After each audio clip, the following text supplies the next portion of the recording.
this? Probably, I'm pretty sure. Where are ticket sales? Yeah. You're in charge of ticket sales. What's the number? Oh, 600. 600. Yeah. Yeah. That's a crazy amount. Most people always buy on the day, so it'll definitely sell out. Yeah. I will be more confident in selling tickets for a NOFX show than a Bruce Springsteen show. You're bigger than Bruce Springsteen here. You will get a bigger crowd than Bruce Springsteen here. I can guarantee. I love Bruce Springsteen. That's not a diss on him. Wait, are we talking about the same Bruce Springsteen? We're talking about the same Bruce Springsteen. I'm thinking, man, the guy's just shoveling a giant load of bull into our hot pots. They go on and on about the counterfeit tickets, and that's just how it is in China. There'll be people selling tickets like 1/5 of the price. It or doesn't matter if 1/10. it's a music. You don't know how they get it.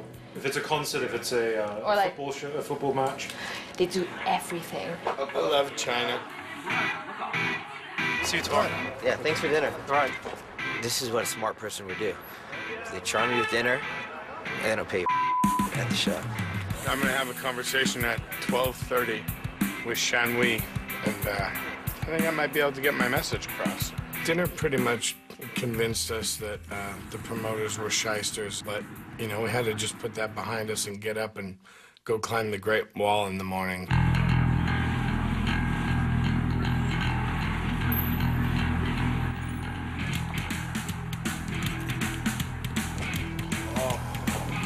Last one to the top's a rotten egg.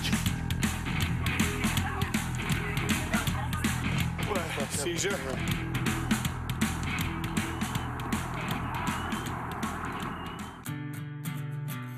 When we got to the top of the wall, it was kind of exciting. It made everyone want to call home. So say goodnight and I love you from the top of the Great Wall. Hi, baby. I'm calling you from the top of the Great Wall of China. Hello? Hey, Mama, how are you? I can barely hear you, but I'm on top of the wall. I have to stop and think, you know. I do it once in a while. I'll be somewhere and I just sort of start thinking about some place we were 20 years ago, doing what we were doing. And now it's not really that much different. I guess that's really the most exciting part about going to places we haven't been before, is we don't know what to expect. We don't know what it's going to be like. And that's what it was like in those days, too. Everything was just something new waiting right around the corner. So here we are, still living that. The Great Wall was so cool, but we had to get back to the venue and start dealing with hopefully getting paid for the show. I want to talk about money. I want to discuss the deal because, I mean, you're covering all these expenses, and this $50,000 for the venue? Yes. What does that include? That's unheard of. Typically, we're looking to walk away with half of the money that came through the door. Somewhere like Beijing, where we've never been and no one else has ever been, we've got no history. So who knows? Maybe the rent is $50,000 for that venue, and maybe monkeys do fly out of my butt. If you're paying this much to a venue, there should be no way anyone can get in free. So they should not, no one should be getting in free. You know what I mean? Yes. You understand? They've never seen a crowd like this before. Everyone's trying to scam counterfeit tickets to get in. Counterfeit tickets should be pretty easy to catch at the door, no? Not the way the Chinese do it.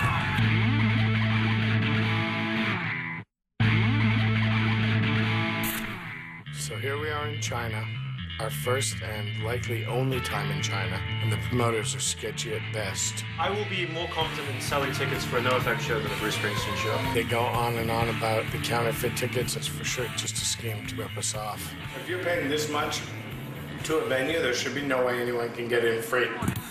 No U.S. punk band has ever been allowed to play in mainland China. We actually got permission from the government. I want to play a great show tonight. It's kind of a historic show for them. And for me. People are still arriving.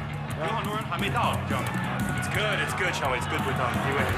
Time and anticipation. Everyone's trying to scam counterfeit tickets to get in. People don't have enough money, and they've never seen a crowd like this before.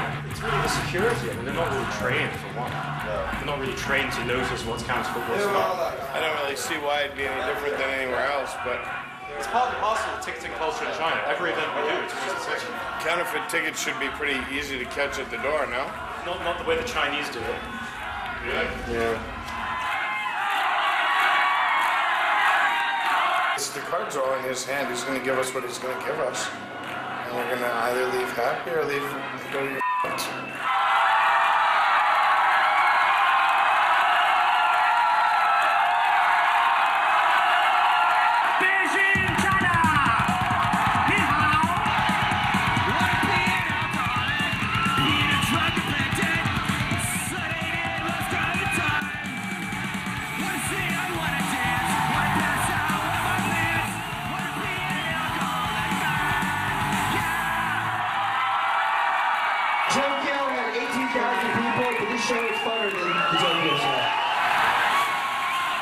Show was amazing, but the funniest thing was the kids didn't really understand the concept of stage diving. Hey, what are you doing, guys? This is our time! They waited for the song to be over, and then they got on stage and jumped off. Okay, obviously you Chinese guys don't know, you dive during the songs. Okay, everybody, you have no idea what we're doing here. They've never stage dived before, and we got to show these kids how to stage dive badly.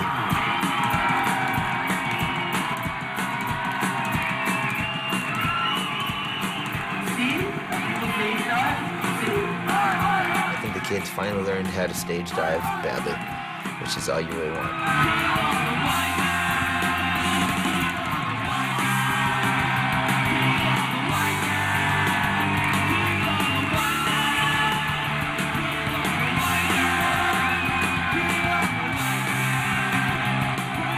One kid takes a bandana, puts it over his face, runs blindly into the crowd.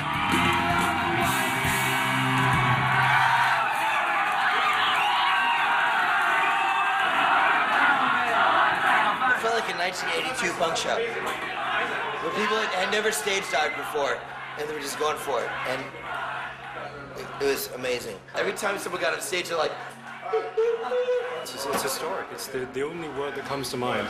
This was the best show we ever had in Beijing. Best. I'm glad the show was awesome and exciting, but I'm pretty focused now on trying to get some money out of it. Tell me, 400 people got in on bootleg tickets and guest lists? No, 400 people. And that's a minimum. I could see that being 1,500 people. I mean, that's a big room. So I don't know. I mean, you need to figure out how to get actual numbers. I mean, I want to know facts. Yes. But all this you don't understand. Yes. Right. So you got nothing for me. No money for us. We get nothing. We come here, we pay everything. Sean Wei, he's just totally stonewalling me and I'm getting nowhere. We put out all this money to do this thing, and the least they could do is help us recover some of that cost. I want to know some numbers. We have to, I mean, it's going to be a lot of chasing and all that stuff. Really not that complicated. They all paid cash to get into the door tonight. That should be all your money. This is the thing. You're going to be lucky to get on Monday, like reports, like figures. Your attitude towards it to me is like, oh yeah, it's counterfeiting. It's just something we live with. That's the way you're talking to me, and I'm like, you're crazy. Kent's arguing with the promoter about how the show is completely packed at $20 a ticket, and he really doesn't want to give us any money. I might look. Thank you guys for coming here and losing money to do the show. That was awesome. No, I don't want to get silly. Lost a lot of money in China, and I don't care at all. The show was amazing. We had a great time. The kids had a great time, and that's what this is all about, really. The whole Asian tour was worth it for tonight. It was Beijing. There's no fun. There's no fun. There's no fun. So we're in the airport on our way out of the country, and I get an email from Sean Wei detailing exactly how much money they lost at the sold-out concert in Beijing. Beijing report. In the inbox. Please see attachment for the Beijing report. Eventually, we got a red ink. Eventually, they got a red ink. Took a lot of manipulating, but eventually, Beijing got a red ink. Ooh, so we owe them money. That's a bummer. We should write them back and say, thanks for everything. We see now how it works. We'll be telling all our friends that you're the guy to call if you want to make no money. Security's tight in Bali. So far, no bombs. but will it explode? Are you crazy? New episode of NOFX Backstage Passport, Tuesday at 10:30 on Fuse. It's gonna be ugly, you watch.